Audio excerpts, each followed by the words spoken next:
Assalamualaikum, halo teman-teman. Teman-teman lihat nggak itu ikan yang ada kayak benjolannya itu? Nah, itu.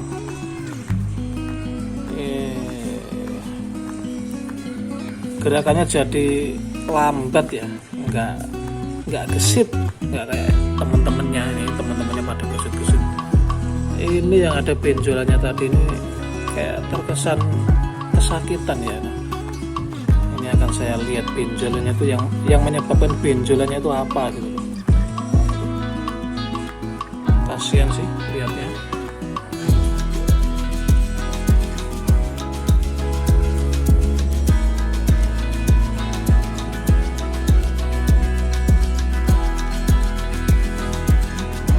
Benjolan ada juga di bagian sini kayak lemah gitu.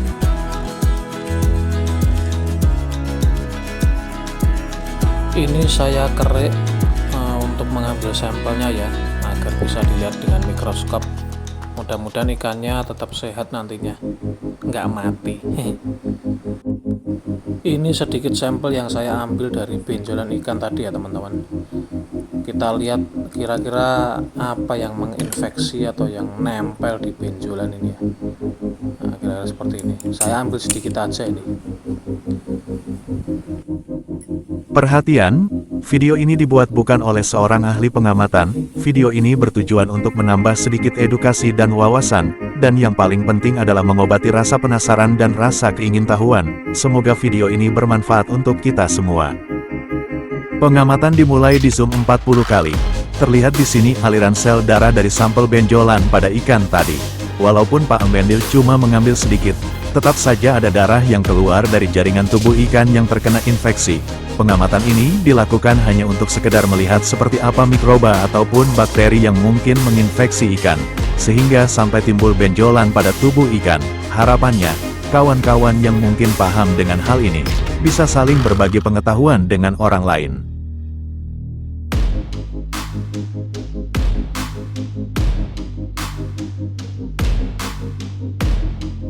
Pak Embendil melanjutkan pengamatan ke zoom 100 kali untuk melihat lebih jelas.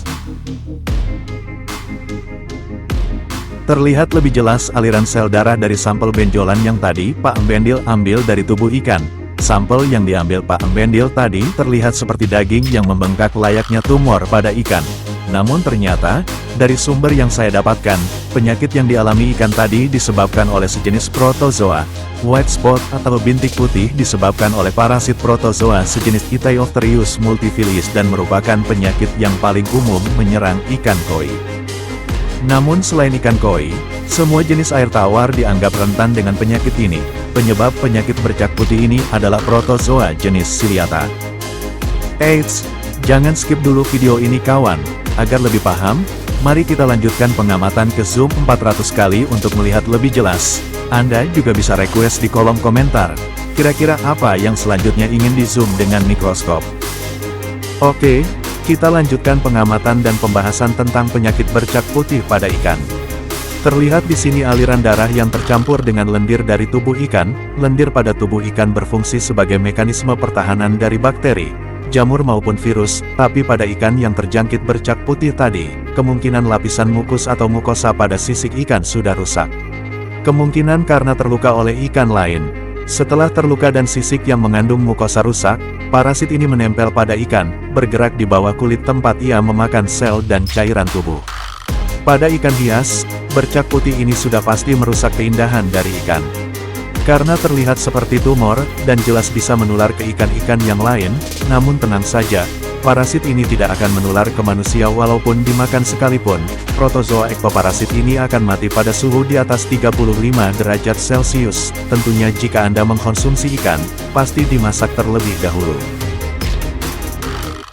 Untuk melihat lebih jelas, Pak Embendil melanjutkan pengamatan ke zoom 1000 kali. Dan seperti inilah, penampakan dari protozoa ektoparasit, yang menyebabkan penyakit bercak putih pada ikan hias maupun ikan air tawar lainnya. Protozoa ini bernama Ichthyophthirius multifilius. Ichthyophthiriasis atau penyakit bercak putih pada ikan disebabkan oleh protozoa Ciliata Ichthyophthirius multifilius.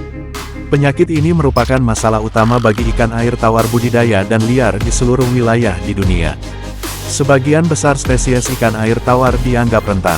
Siklus hidup dari protozoa ektoparasit ini dimulai dari stadium dewasa atau stadium memakan atau tropozoid atau biasa disebut dengan parasit, yang berkembang dalam kulit atau jaringan epitel insang dari inang.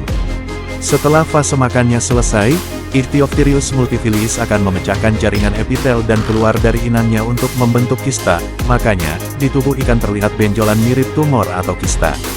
Saat ini, Anda sedang melihat fase tropons yang berkembang menjadi tomon.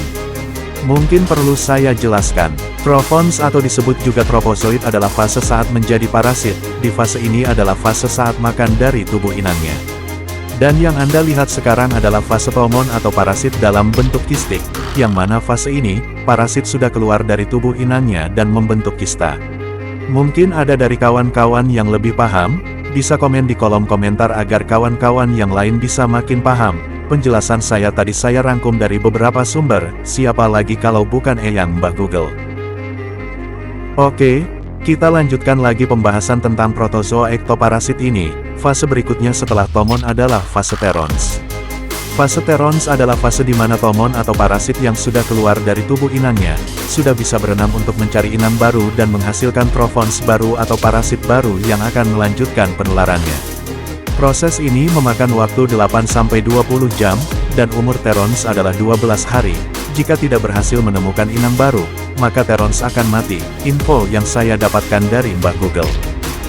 Beberapa pencegahan penyakit white spot atau bercak putih yang bisa dilakukan diantaranya adalah menjaga suhu air media budidaya, baik di kolam, bak atau akuarium, agar tetap hangat pada kisaran angka 29-30 derajat Celcius. Hal ini perlu diperhatikan, karena ketika suhu turun sampai 25 derajat Celcius, penyakit white spot bisa menyerang secara tiba-tiba. Dari sumber yang saya dapatkan, beberapa cara untuk mengobati bintik putih pada ikan antara lain, pengobatan dengan garam, pengobatan dengan obat antiparasit, pengobatan dengan obat herbal, mengubah lingkungan habitat ikan, mengganti air secara teratur agar tetap bersih, menjaga suhu air kolam tetap stabil, memilih ikan yang sehat, dan memeriksa kesehatan ikan secara teratur.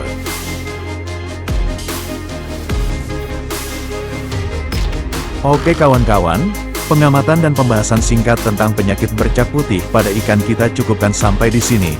Semoga video ini bermanfaat untuk Anda semua. Terima kasih sudah menonton, dukung dan ikuti terus channel ini. Salam sehat selalu untuk Anda sekeluarga. Amin.